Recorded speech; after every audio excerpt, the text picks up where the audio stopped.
नमस्कार दोस्तों, आज हम बात करने वाले एक ऐसे व्यक्ति की जिसे आज का इतिहास भुला चुका है। आप और हम सब जानते महात्मा गांधी को, जवाहरलाल नेहरू को और कुछ दो चार नाम को, लेकिन क्या आपने कभी सुना है श्री राम गोपालाचारी जी का नाम, यानी कि राजा जी। ये वो इंसान थे जो गांधी जी के समधी थे और उनके सबसे करीबी सलाहकार और भारत की आज़ादी की लड़ाई में एक महत्वपूर्ण खिलाड़ी। लेकिन सबसे इंटरेस्टिंग बात, इन्होंने चीन के खतरनाक इरादों को आज़ादी की पहले से ही भांप लिया था। आज हम इनकी पूरी कहानी सुनाएंगे, जन्म से लेकर मृत्यु तक, उनकी भूमिका, उनकी नीतियाँ, गांधी जी से उनकी मतभेद, दोस्ती, सब कुछ बिल्कुल सच्चाई के साथ। क्योंकि आज के इतिहास में सिर्फ दो चार नाम ही याद कराए जाते हैं, लेकिन असली हीरोज को भुला दिया जाता है। तो चलिए शुरू करते हैं। पहले बात करते इनके जन्म की। चक्रवर्ती राज गोपालाचारी जी का जन्म हुआ था 10 दिसंबर 1878 में मद्रास प्रेसिडेंसी में एक छोटे से गांव थोरापल्ली में, जो आज की तमिलनाडु में है।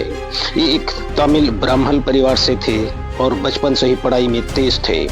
इन्होंने सलेम में स्कूल की और फिर मद्रास यूनिवर्सिटी से लॉ की डिग्री ली और 1900 में इन्होंने वकालत शुरू की। शुरुआत में वे एक सफल लॉयर थे, लेकिन 1919 में जब महात्मा गांधी ने स्वदेशी आंदोलन शुरू किया, तब राजा जी ने आपने प्रैक्टिस छोड़ दी और पूरी तरह आज़ादी की लड़ाई में कूद गए।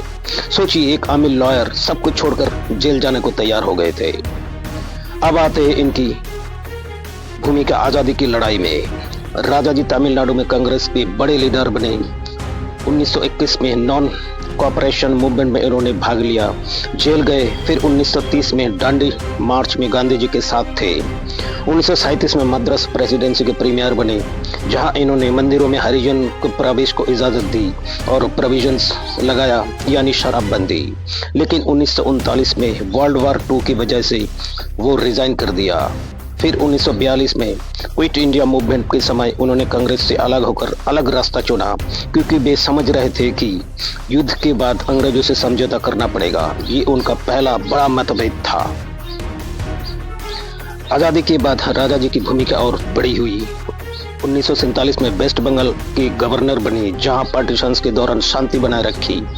फिर 1948 से 50 तक भारत के आखिरी गवर्नर जनरल और पहले इंडियन गवर्नर जनरल। रिपब्लिक बनने के बाद 1951 में होम मिनिस्टर बने, लेकिन जल्द ही रिजाइन कर दिया। 1952 में 54 तक मद्रास टेस्ट के चीफ मिनिस्टर बने, जहां इन्होंने एजुकेशन रिफॉर्म किए, लेकिन लिंग्विस्टिक स्टेट्स ने खिलाफ थे।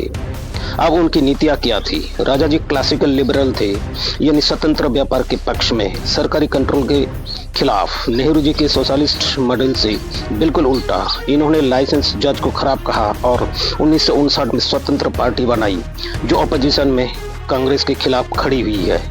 वो दुनिया भर में शांति के पक्ष में थे, न्यूक्लियर हथियार के खिलाफ, और महाभारत और रामायण के इंग्लिश अनुवाद किया ताकि लोग समझ सके। 1954 में इन्होंने भारत रत्न पाया। अब सबसे महत्वपूर्ण, गांधी जी से इनका रिश्ता। राजा जी गांधी जी की कॉन्शियंस कीपर थे, यानी आत्मा की आवाज। 1933 में इनकी बेटी लक्ष्मी की शादी देवदास गांधी से हुई, जो गांधी जी के बेटे थे, इसलिए समधी बने। दोनों एक दूसरे के बहुत करीब थे। गांधी जी की उनकी सलाह मानते थे, लेकिन मतभेद भी बहुत ही थे, जैसे स्वराजिस्ट पार्टी के टैक्सिस पर, फास्ट के उपयोग पर, और 1942 में क्विट इंडिया पर। 1944 में आज राजा जी फार्मूला दिया पार्टीशंस के लिए, जिसे गांधी जी ने सपोर्ट किया, लेकिन जिन्ना ने नहीं। बाद में नेहरू जी की इकोनॉमिक्स नीतियों पर बड़े मतभेद। राजा जी ने सेंट्रल प्लानिंग की खराब कहा।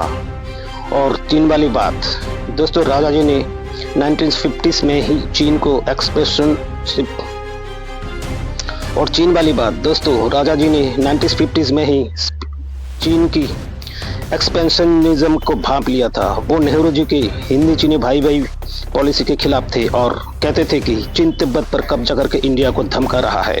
1962 के युद्ध के दौरान इन्होंने एयरफोर्स इस्तेमाल करने की सलाह दी, चाइनीज सप्लाई लाइसेंस को निशाना बनाने के लिए। और आज़ादी से पहले दरअसल उनकी फोरसाइट 1940 से थी।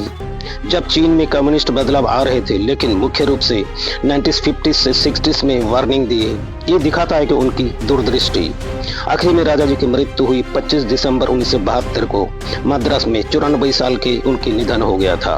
उन्होंने अपनी जिंदगी में इतना कुछ किया, लेकिन आज के लोग उन्हें भूल गए, क्योंकि इतिहास सिर्फ जीतने वालों को लिखा जाता है।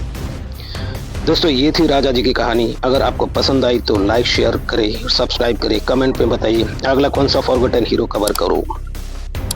मिलते हैं अगले नेक्स्ट वीडियो में। जय हिंद।